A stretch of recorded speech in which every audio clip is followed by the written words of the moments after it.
Les négociations entre la Russie et l'Ukraine ont commencé lundi au Bélarus, premier pourparlers entre les deux pays depuis le début de l'invasion de l'Ukraine décrétée par Moscou, selon l'agence de presse d'État bélarusse Belta.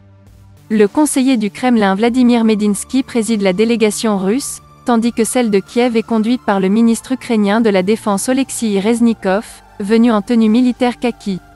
Vous pouvez vous sentir entièrement en sécurité, a déclaré en les accueillant le chef de la diplomatie bélarusse, Vladimir Makey. Cessez-le-feu et retrait des troupes.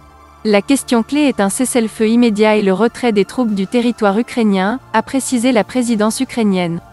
Au 5e jour de son offensive, Moscou a dit vouloir trouver un accord avec Kiev lors de pourparlers lundi, alors que son offensive semble rencontrer plus de résistance que prévu. Laissons les négociateurs s'installer. Chaque heure que le conflit se prolonge, ce sont des citoyens et soldats ukrainiens qui meurent. Nous nous sommes entendus pour arriver à un accord, mais il doit être dans l'intérêt des deux parties, a dit à la télévision le négociateur russe et conseiller du Kremlin Vladimir Medinsky. Le Kremlin ne voulait pas révéler sa position avant le début des négociations. Je ne vais pas annoncer les positions que nous avons, etc. Les négociations doivent se faire dans le silence, a dit, lors de son briefing quotidien à la presse, Dmitri Peskov. Laissons les négociateurs s'installer, a-t-il ajouté.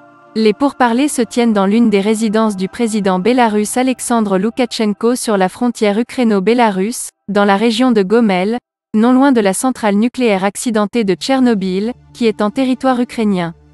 Elles prennent place alors que l'offensive russe, lancée le 24 février, se heurte à la résistance de l'armée ukrainienne et que des sanctions d'une ampleur inédite, adoptées par les Occidentaux, ébranlent l'économie russe.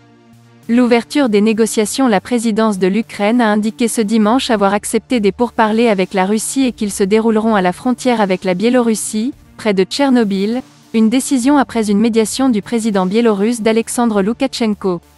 CFTV1. Congo France vous informe 24 heures sur 24, abonnez-vous sur notre YouTube Congo France.